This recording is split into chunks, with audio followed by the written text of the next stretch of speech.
Hello and welcome back to the Delve podcast.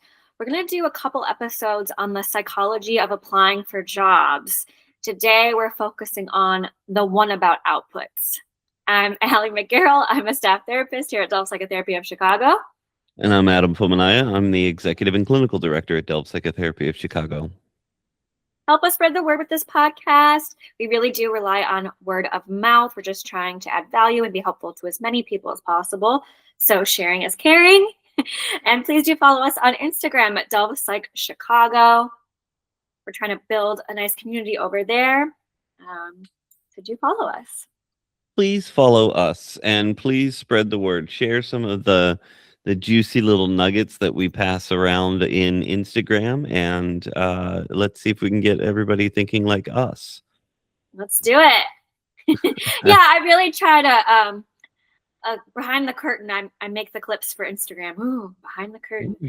And I really try to put together clips like these little sound bites that are like really quick little juicy nuggets that are easily digestible and spreadable to other people. So yeah, please do follow us on there.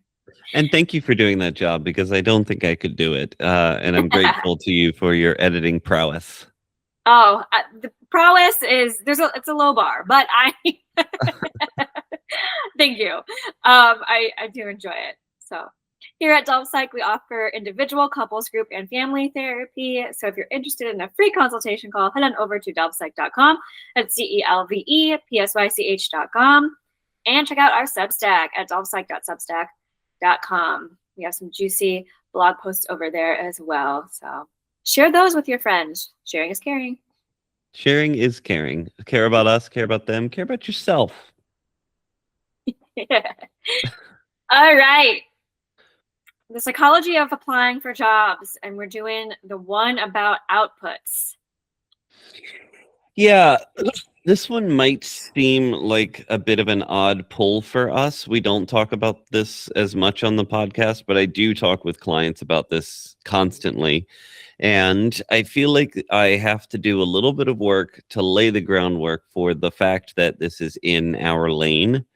But I do think it is in our lane to help people to think about the task itself and all the things that must be accomplished, and then how to think about the way that our personal psychology in these moments can end up being affected by how we view what the task is and how we approach the task writ large. So I think that does enough to say that it's fair game for a psychology podcast to talk about how you go about applying for jobs, not because we're like job coaches, but because, as I see it, there's a handful of things you probably need to do. The more of them you do, the better. And the psychology behind task selection, organizing your attention and energy, and managing your way through motivation and burnout feels like that's in our wheelhouse. Listen, this is what a lot of people are struggling with right now. And so naturally it comes up in therapy. Hey, I got laid off, or, like the job market is really tough right now. And I've been applying and applying and applying, and it's just been crickets, and that can really affect you. This is what real people are dealing with. And so I do think it's in our wheelhouse to talk about, okay, how do we go about going about this? Exactly. So, to lay the groundwork a little bit, I think that the general conception that I see most of the time is that I just need to apply for jobs. It's a numbers game. I need to just get my resume out there and get it out as fast as I can and apply for as many jobs as I can. And then I will also hear people saying, like, I just need to be applying for 3 jobs a day or 10 jobs a day or whatever else it is, and having these kind of metrics in mind as the target for the number of jobs that I should apply to every single day. Does that track with generally how you've seen this? Yeah, like the more reps you get in, the better chances you'll have to score in And yeah, it's just about how many can I do? Yeah, I think that's a pretty universal thing that I've been hearing too. And then, of course, it starts to feel rather defeating part of the way through because one day you just psychologically, see, it's our lane, psychologically struggle to get X number of applications out. I said I should apply for 5 jobs a day. I didn't apply for 5 jobs today. So now I'm just wasting time or I'm a loser, I'm a failure, etc. We'll talk more about that side of things later. But at some point you're going to run into a problem with that setup when you underproduce. But it also holds you back from overproducing. If you say I'm going to apply for 5 jobs a day, you probably don't apply for the 6th. Right. You just sort of hit that measure and you're like, okay, I'm done, I'm out. I also wonder too if like we're hitting the number just to hit the number and not being as thoughtful and intentional and considerate about what jobs we are actually applying for. Yes. Like when I started in acting and it was just me, I didn't have representation yet. It was just me applying for different acting jobs. I'd imagine I could feel pretty burnt out if I just applied for every single thing that I saw come across, even if I didn't feel like I was quite right for it. Instead, I became really intentional about, okay, is this a good fit for my type?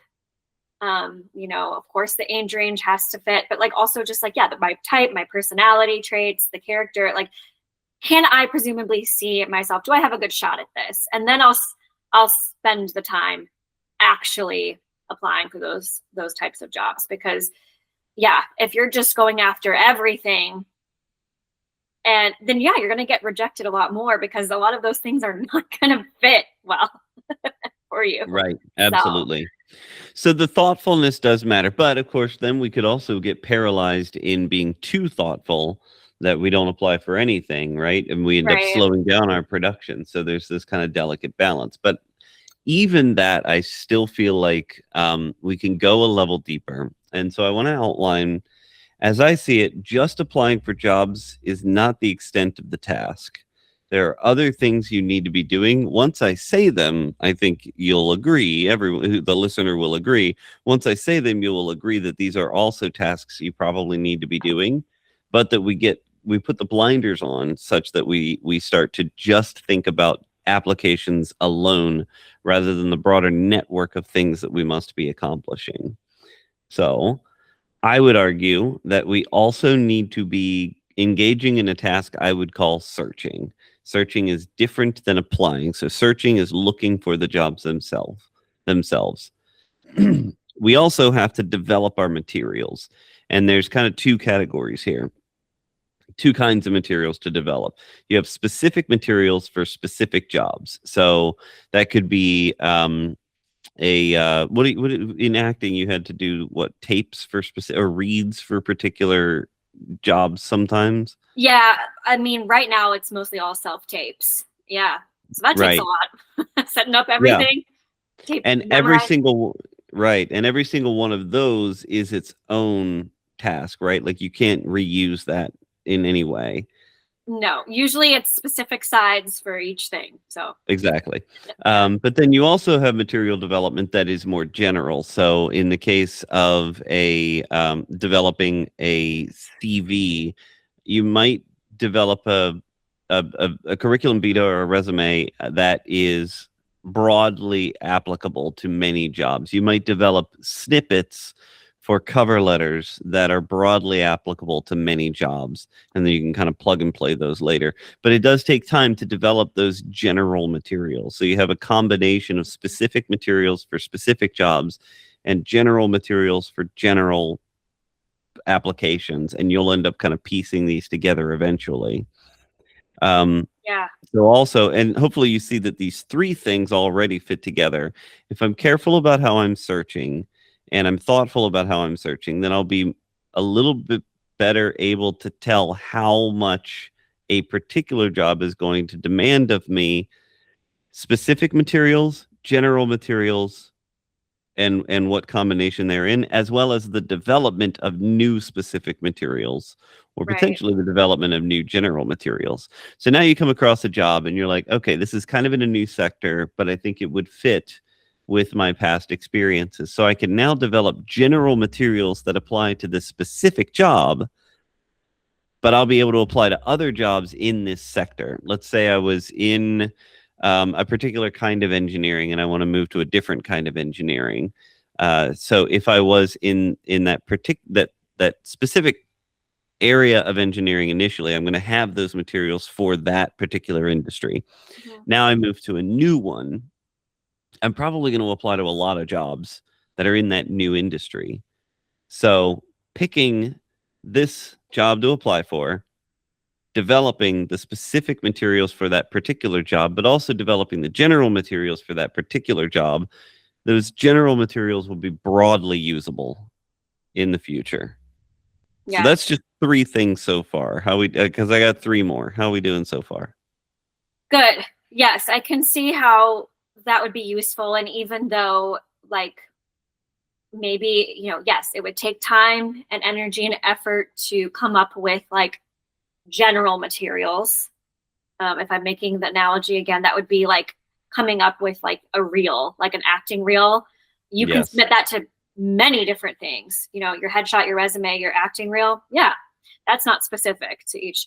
Does it take a long time to put together all of the footage to make a acting reel? Yes. But is it like, it's so important and like can be very, very, very helpful. So like, yes, does it probably take some time and effort to put together general materials? Yes. But like, is it advantageous? I think yes. Mm-hmm. Right. Absolutely. Okay. So then we're also going to have to do things in addition to that, like profile building. This is the LinkedIn game or the IMDb game or something like that, or building your own website or whatever it is. But you're going to have some professional profiles somewhere, most likely. So you have to develop some time cultivating those. And as I understand it, there's a whole LinkedIn game. I've been running my own business for a while, so I'm not in the LinkedIn game. But as I understand it, LinkedIn's a whole thing that a lot of people are doing. Mm-hmm. Um, and so that's a huge component here. You might even have specific jobs in specific industries that you want to tailor certain pieces of your LinkedIn profile toward so that it looks more appealing to people in that industry. So these things fit together. You've also got skill building. So I have done a lot of hiring in the past, and I'll say I think a massively underutilized approach to managing gaps in your resume is skill building. Mm. So when they say, what did you do for 4 months when you were out of work? If you're able to say, well, I picked up a couple of certificate courses, or I developed this particular part of my my skill set while I was applying for jobs, uh, how is that not advantageous? You could say, um, oh, I'll use architecture, for example. Let's say you ended up getting laid off from an architecture job and you were laid off for 6 months. And they say, well, what did you do for those 6 months? Or maybe you were gone for 2 years. You say, I deep dove into developing my ArchiCAD skills. ArchiCAD is massively useful in architecture. And as a result, you're able to now say, I'm more prepared because of the gap, not in spite of it. Like I'm not catching up. I'm not out of the game. I got better at the game while I was out of it. So all this time you're just like, I got to get 5 resumes, 5 applications out. I got to get 5 applications out. You're missing an opportunity to also begin some skill building. And some of that might just be rhetoric. You might be taking certificate courses that aren't actually that useful, but they look good. And again, a job application is rhetoric. You're trying to kind of show that you you're rhetorically developing an argument that you are the right fit for this position. Nobody knows if you actually are. You don't know if you actually are. They don't know if you actually are. By the time you get hired, it's just rhetoric. But you have to win the rhetoric game, and being able to point to specific skills that you've developed during this time, so useful. That is so smart. That is so smart. Instead of being like all nervous, like, what did I do with that gap? I was waiting and blah. Like you have something to like show for like, yeah, I was building this skill. I was bettering my craft.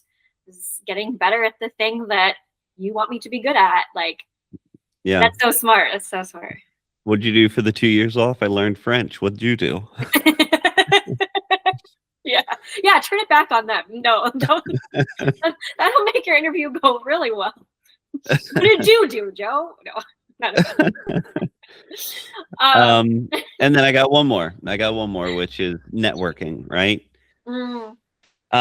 So another thing that I see people often get caught in is that sometimes they'll end up spending too much time networking or too much time profile building and not applying, or too much time searching and not applying.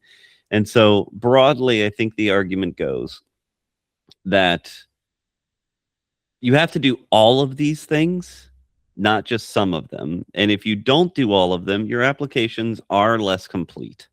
They are less convincing. They are less rhetorically powerful. So the other argument is that if you do all of these things, you're probably not going to do them all in order and then start applying. So you have to do them in tandem. You have to kind of like walk and chew gum here a little bit, which might mean that on day one of applying for jobs, you do just throw out some applications. If it sticks, great. And if not, then you're going to be doing these other things behind the scenes. But you need a mixture of applying for jobs and working on these other domains, essentially.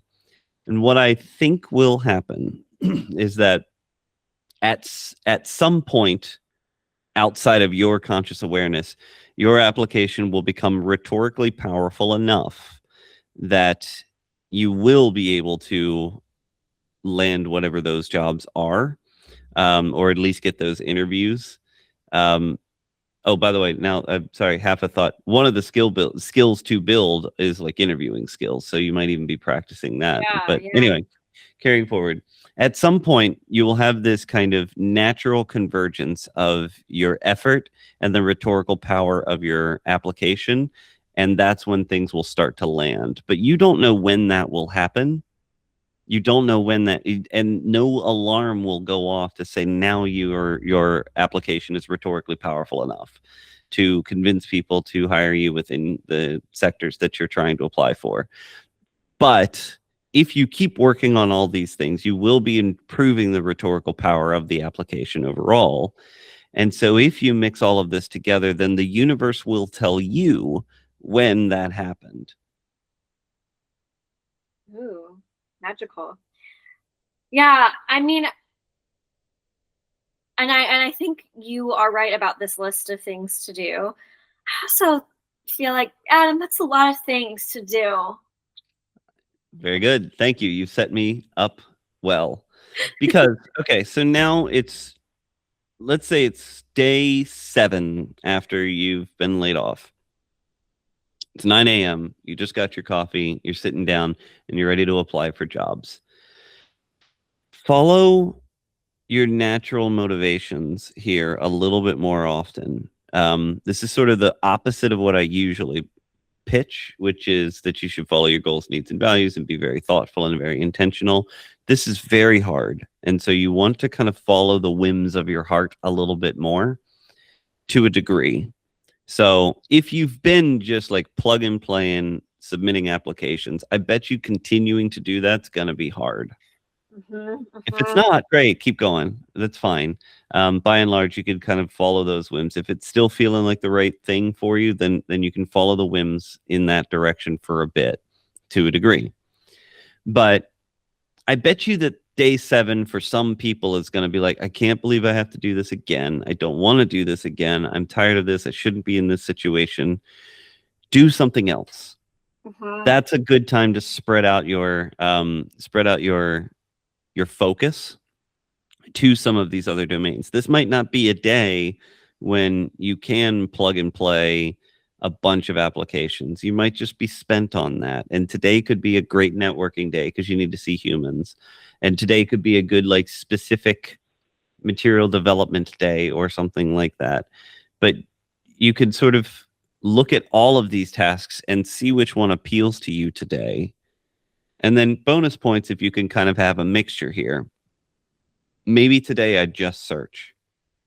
And perhaps I apply to one job at the end of the day, and that's good because I searched. Maybe I'm just collecting places that I might apply to another day when I've got a little bit more motivation.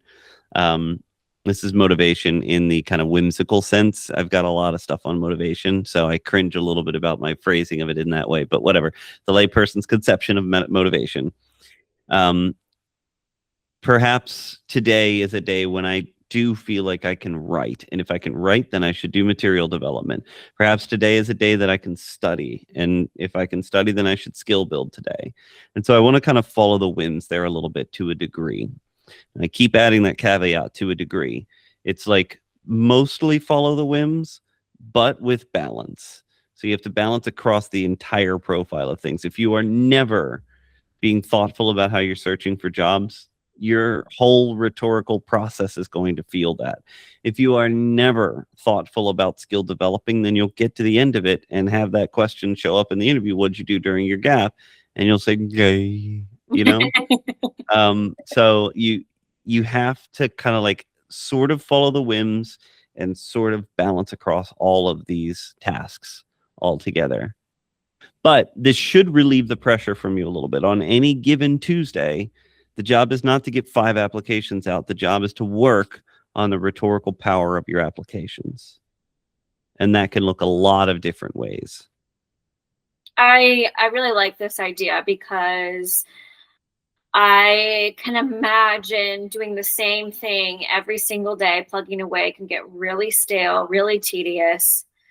And then you're probably not showing up as your best self doing that thing, right? And so if every single day you're applying, like, I don't know that you're being as thoughtful, as intentional, representing yourself as well in those applications as you would be if you switched it up a little bit. You took a little breather from it and then you went back to it, I just think that that's like so true. Cause I just think overall, like when we do the same exact thing over and over and over again, it can feel really stale for anything. So. Especially if there's no payoff for it, right? Like, because this is the closest to a traditional behaviorism kind of setup as we get as humans, where it's like, I do a thing, do I get a thing? I do a thing, do I get a thing? And the vast majority of the time, the answer is no, you don't. So you're fighting even the behavioral psychology on this front. It's like the pigeon isn't going to keep pressing the lever if the food never comes out. Right. So continuing, because the pigeon's just going to be like, okay, I'm done, but we can't do that because we need a job. So exactly. So how do you sustain yourself through that, and how can you deal with the psychology of the exhaustion of this, the defeat of this, in a way that kind of pushes you toward broader rhetorical development of your application, your overall rhetorical power?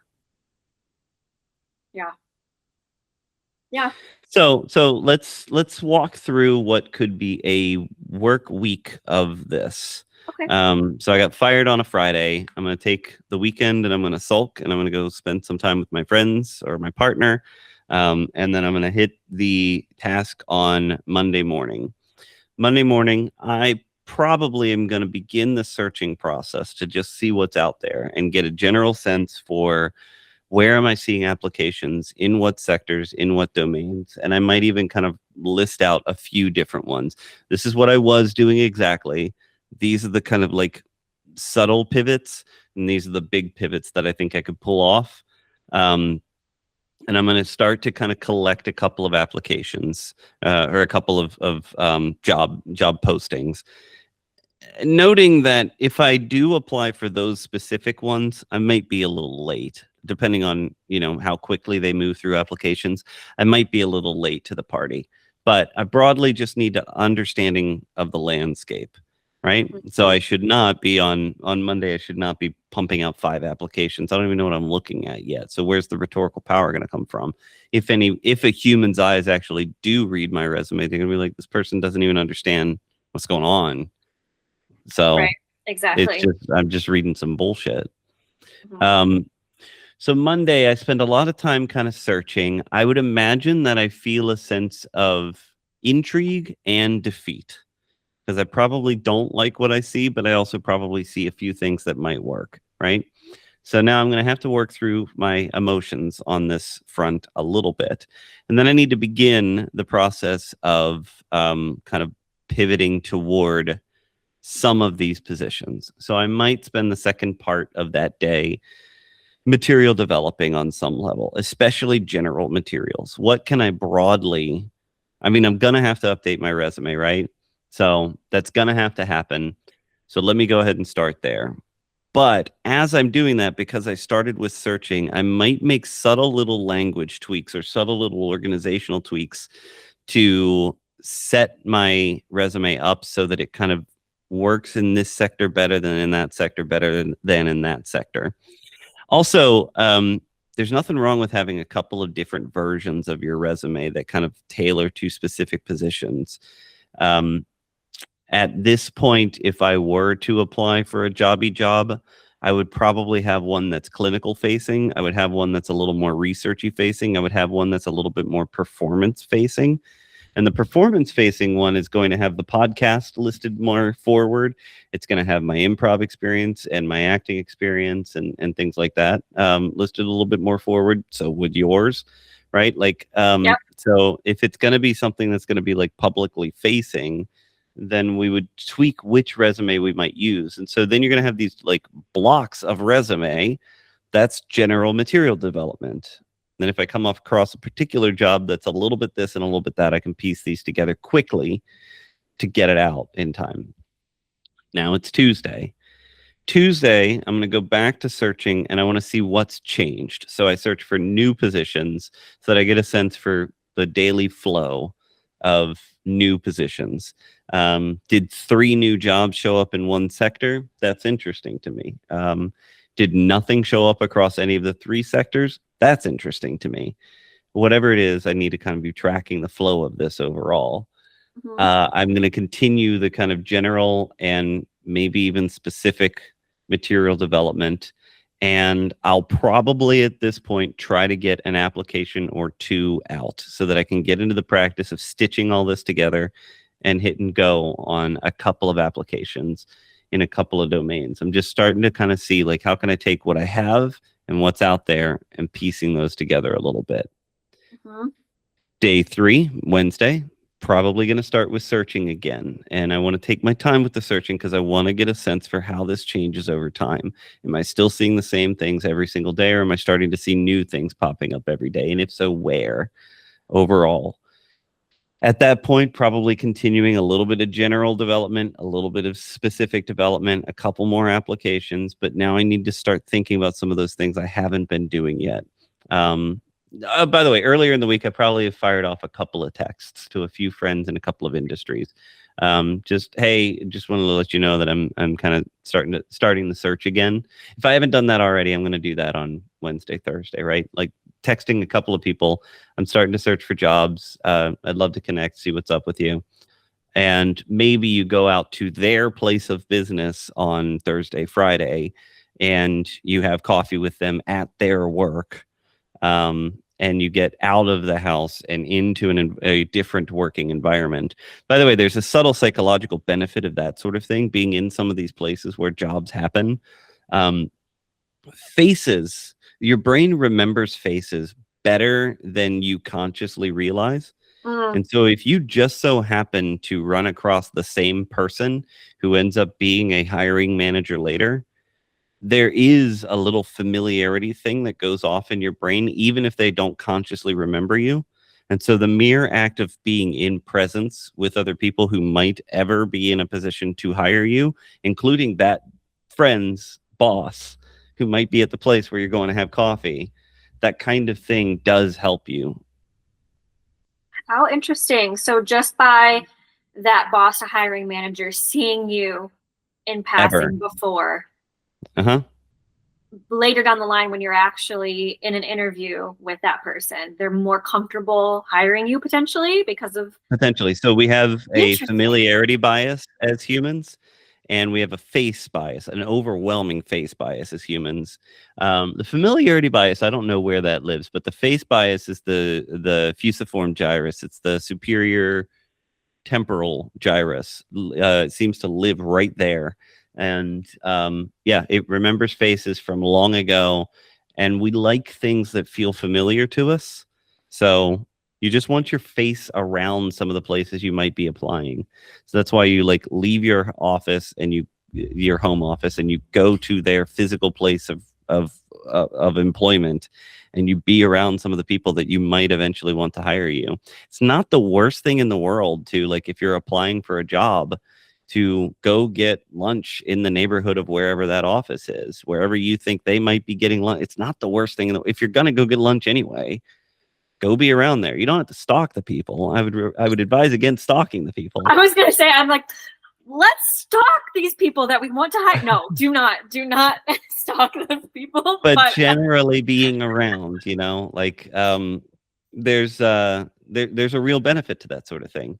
Let's say I was applying to work in museums in the Chicagoland area. Yeah. You better bet I'm going to those museums and I'm just going to walk around and look at it. Helps me to rhetorically understand the environment.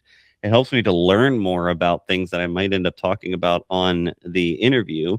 But also there's the possibility that I'm going to light up somebody's fusiform gyrus a little bit, and that'll help a little down the line. But you don't spend a ton of time on this, right? Like I'm talking about, you go that Friday. The rest of the time you're doing these other things. So yeah, as Thursday rolls around, I might do a little bit more of the LinkedIn and networking stuff.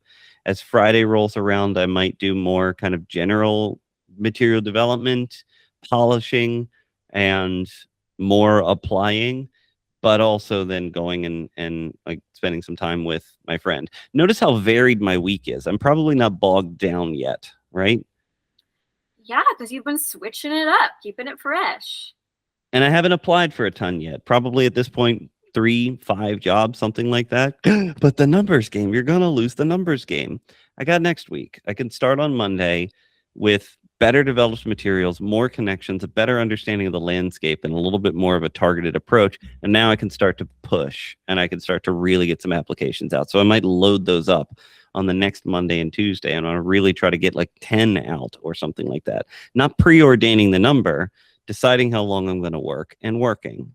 And if it feels like, because now if I go to try to develop more general materials, I'm like, moving a comma around, you'll feel that. You'll feel that there's like nothing left to do. Yeah. So go, so push, so get it out. And you're kind of like being a little bit more responsive to the environment, a little more responsive to yourself, and a little bit more strategic overall. Yeah.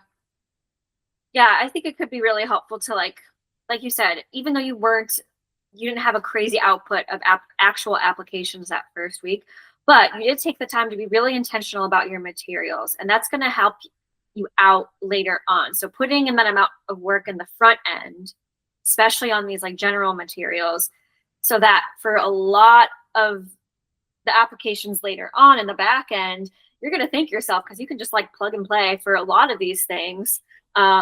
Of course, there's always some sort of like specific materials for things, but like that piece is going to feel so much easier, right? Forever forward, right? Because I was willing to be a little bit patient for just a second.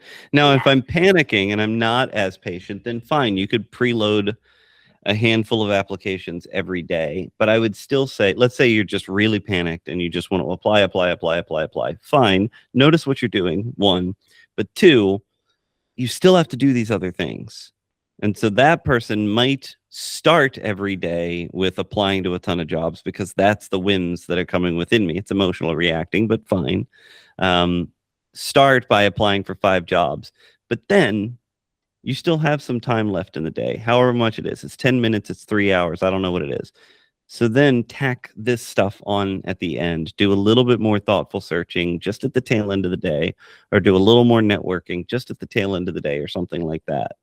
Um, you sort of have to flip it around to fit where you're at psychologically. If you're not feeling patient, don't follow my guidance to be patient. Follow yourself and work with the fact that you're panicking and you have to do all of these things. Put it all together. Yeah. I think this is a really great framework for how to approach the job search, because I know it can be really heavy and daunting and overwhelming and scary. And so I don't know, this helps it feel like, even you just describing that whole week out, like there was some like opportunity to kind of play and follow what you were feeling like doing each day, and it didn't feel as heavy and like that person didn't feel bogged down to me when you described that person's week. Right. Absolutely. Oh. Yeah. It's not this sort of looming, overwhelming, kind of defeating process of apply, don't hear anything back, apply, don't hear anything back. You will or you won't, but you can work on the rhetorical power of your overall message. Right. And that's ultimately valuable and will pay dividends eventually. Right. And, you know, of course, I'm sure you're going to have a lot of feelings in the midst of this. And in a later episode, we're going to go into more like identity stuff and like feelings of failure and how you grapple with like the status of it all, and my big old feelings as actively adding to our Excel doc as we speak.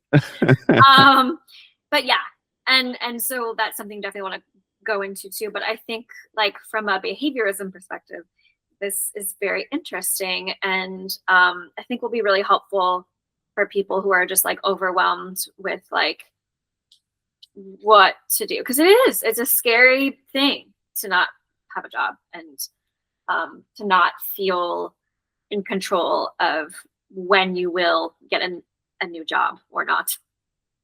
So Absolutely. Right. Yeah, and the market is really rough right now, and I'm hearing of a lot of people that are really struggling. So please don't feel alone in this. I am hearing more about people losing jobs or struggling to find jobs than I am about people getting them and feeling comfortable and confident and secure in them. So that's no substitute for job metrics that get published by whoever's, of course. Um, but I'm certainly feeling the economic strain and works insecurities that people seem to be carrying right now. I feel a lot of compassion for everyone. yeah, In this situation. I'm feeling that in the air too. And so if this was helpful to at least one person out there that's struggling with job applications, then it was worth it, this episode. Yeah. Yeah. Okay, let's see.